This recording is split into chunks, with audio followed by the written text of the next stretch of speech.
Merci de visiter notre chaîne. Pour une meilleure compréhension et pour tirer le meilleur parti de nos vidéos, nous vous suggérons de regarder cette playlist La Grande Lutte pour votre âme, qui est une série de vidéos du début à la fin. De nouvelles vidéos sont ajoutées chaque semaine à la playlist et sont numérotées pour que vous sachiez dans quelle partie de la playlist vous vous trouvez.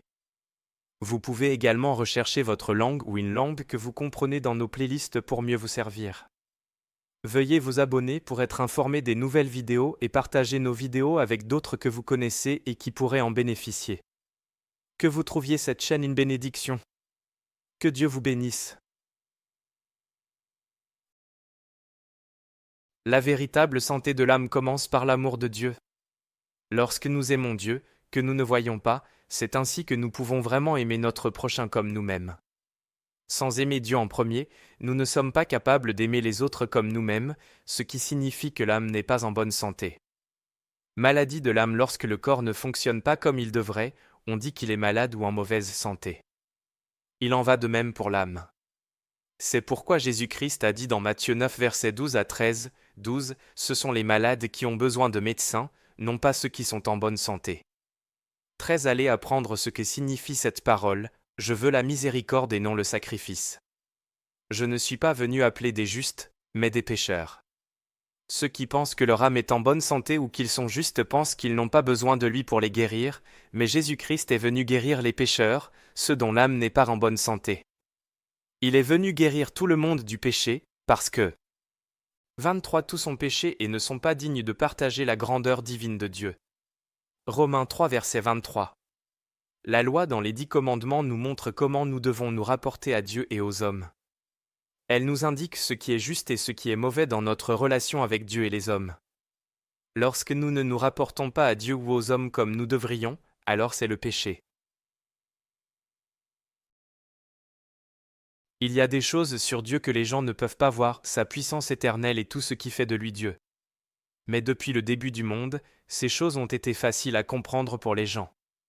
Elles sont clairement révélées dans ce que Dieu a créé. Ainsi, les gens n'ont aucune excuse pour le mal qu'ils font. Les gens connaissaient Dieu, mais ils ne l'ont pas honoré comme Dieu, et ils ne l'ont pas remercié. Leurs idées étaient toutes inutiles.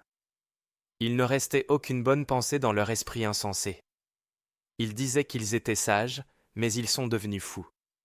Au lieu d'honorer la grandeur divine de Dieu, qui vit éternellement, ils l'ont échangé contre l'adoration des idoles, des choses faites pour ressembler à des humains, qui tombent malades et meurent, ou à des oiseaux, des animaux et des serpents.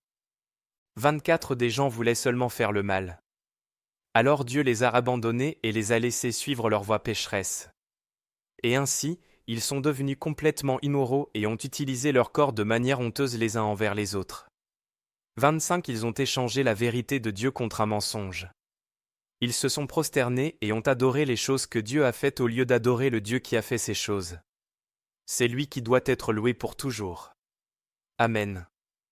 26. En raison de ces actions, Dieu les a abandonnés et leur a permis de faire les choses honteuses qu'ils désiraient. Les femmes ont cessé d'avoir des relations sexuelles naturelles avec des hommes et ont commencé à avoir des relations avec d'autres femmes. 27. De la même manière, les hommes ont cessé d'avoir des relations sexuelles naturelles avec des femmes et ont commencé à désirer les uns les autres tout le temps. Les hommes ont fait des choses honteuses avec d'autres hommes, et dans leur corps, ils ont reçu la punition pour ces fautes. 28. Les gens ne pensaient pas qu'il était important d'avoir une vraie connaissance de Dieu. Alors Dieu les a abandonnés et leur a permis d'avoir leurs propres pensées insensées. Et ils font ce qu'ils ne devraient pas faire. 29. Ils sont remplis de toutes sortes de péchés, de mal, d'avidité et de haine. Ils sont pleins de jalousie, de meurtres, de disputes, de mensonges et pensent le pire des autres. 30. Ils bavardent et disent du mal les uns des autres. Ils haïssent Dieu. Ils sont impolis, fiers et se vendent d'eux-mêmes. Ils inventent des moyens de faire le mal. 31. Ils n'obéissent pas à leurs parents, ils sont insensés, ils ne tiennent pas leurs promesses, et ils ne montrent aucune bonté ni aucune miséricorde envers les autres. 32. Ils savent que la loi de Dieu dit que celui qui vient s'y doit mourir. Mais ils ne se contentent pas de faire ces choses eux-mêmes, ils encouragent aussi les autres à les faire. 19. Les mauvaises actions que le moi pécheur accomplit sont évidentes. Commettre des péchés sexuels, être moralement mauvais, faire toutes sortes de choses honteuses, vint adorer de faux dieux, pratiquer la sorcellerie, haïr les gens, semer le trouble, être jaloux, en colère ou égoïste, provoquer des disputes et diviser en groupes séparés, 21 être rempli d'envie, se saouler, organiser des fêtes sauvages, et faire d'autres choses de ce genre. Je vous avertis maintenant comme je vous ai averti auparavant, ceux qui font ces choses n'auront pas de part dans le royaume de Dieu. Galates 5 versets 19 à 21. Souviens-toi de ceci, il y aura des temps difficiles dans les derniers jours. 2 Les gens n'aimeront qu'eux-mêmes et l'argent. Ils seront fiers et se vanteront d'eux-mêmes. Ils maltraiteront les autres avec des insultes. Ils n'obéiront pas à leurs parents. Ils seront ingrats et opposés à tout ce qui plaît à Dieu. 3 Ils n'auront pas d'amour pour les autres et refuseront de pardonner à quiconque. Ils parleront des autres pour leur faire du mal et n'auront aucun contrôle sur eux-mêmes. Ils seront cruels et détesteront ce qui est bon. 4 Les gens se retourneront contre leurs amis. Ils feront des choses insensées sans réfléchir et seront si fiers d'eux-mêmes. Au lieu d'aimer Dieu, ils aimeront le plaisir. 5 Ils continueront à faire semblant d'être dévoués à Dieu, mais ils refuseront de laisser cette dévotion changer leur mode de vie. Éloignez-vous de ces personnes. 2 Timothée 3 versets 1 à 5. 20 Et Jésus dit, ce qui rend l'homme impur, ce ne sont pas ce qui entre dans la bouche, mais ce qui sort de l'intérieur, c'est cela qui rend l'homme impur.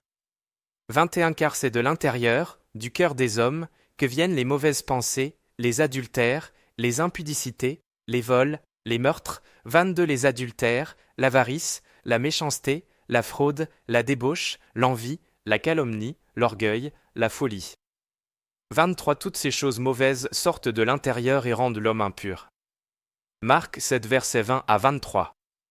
Dans ces versets, nous voyons les symptômes ou comment la maladie du péché se manifeste. Il est clair que lorsque nous faisons ces choses, nous n'aimons pas Dieu de tout notre cœur, de toute notre âme ou de tout notre esprit, et nous n'aimons pas les autres comme nous-mêmes.